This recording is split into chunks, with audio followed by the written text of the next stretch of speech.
All right, kiddos, I'm going to show you, we've used this a few times in class, but I'm going to show you something called Quotient Cafe. I want you to use this to kind of practice some of your division. So if you get here and this happens, just to hit allow. Okay, when this pops up, this is one where you can choose your animal. It doesn't matter which one you choose. I might do penguins. And if I give you a problem, like I will always have the animals be less than 10. So let's just say I want 5 animals, but I want them to have a lot of things to eat. So you can choose anything you want them to eat. I might want my penguins to eat waffles. Okay, so let's choose how many waffles we want them to eat. Let's pretend I want it to be 374. Okay, I will give you a problem, or tell you what numbers to enter in whenever I give you your own problem, okay? All right, so we're always going to want to leave the extras on the table for right now. In 5th grade, we'll do something more, but for now, that's what we're going to do. And then you hit the start button. Okay, so there's our 5 penguins, and there's all my waffles in a big stack in the middle of my table. And the problem says there's 5 penguins that are dividing 374 waffles, and extras are going to be left. So how many waffles is each penguin going to get to eat? Okay, so what we're going to start off with is looking at the beginning of our large amount of food. We have 374 waffles, but I'm counting by 5 penguins. I actually don't like the beginning of my number because 5 doesn't fit inside of 37. 5 can get really close.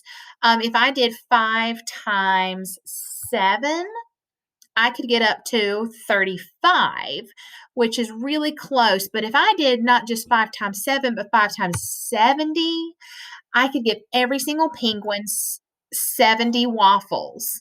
Okay, well, if 5 penguins have 70 waffles, I know 5 times 7 is 35 with my extra 0. That's right there.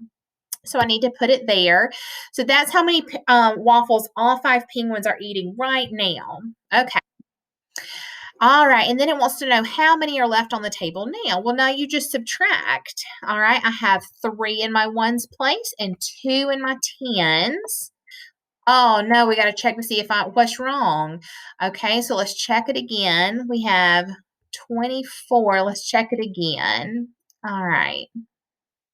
Okay, so if you ever get something wrong, it'll pop up and let you fix it. Okay, so now if there's 24 waffles in the middle of my table and I'm splitting them up between 5 penguins, how much should each penguin get now? Well, if I gave each penguin 5 waffles, 5 penguins and 5 waffles for each penguin, that's 5, 10, 15, 20, 25. 25. Oh no, I don't have 25 waffles. So I can't give them 5. I better just give them 4 waffles for right now. So if each penguin is eating 4 waffles, that's 20 waffles total. So 4, 4, 4, 4, and 4 equals 20. So now it wants to know how many waffles are left on the table. Well, I used to have 24 and I got rid of 20. So I'm left with 4. Okay, and then it's going to ask, so how many should each penguin take now? Well, there's not enough for the penguins to take any, so they don't get to have any more. All right, so at the very beginning, they each got to have 70 waffles, and then I was able to give them 4 more waffles. That is a total of 74, which is our total answer. And then how many waffles were left on the table? 4. All right, and then it tells you that you're done. All right. All right, kiddo. So do this. This is what we're going to practice using this website, okay? It'll help us when we get to 5th grade also.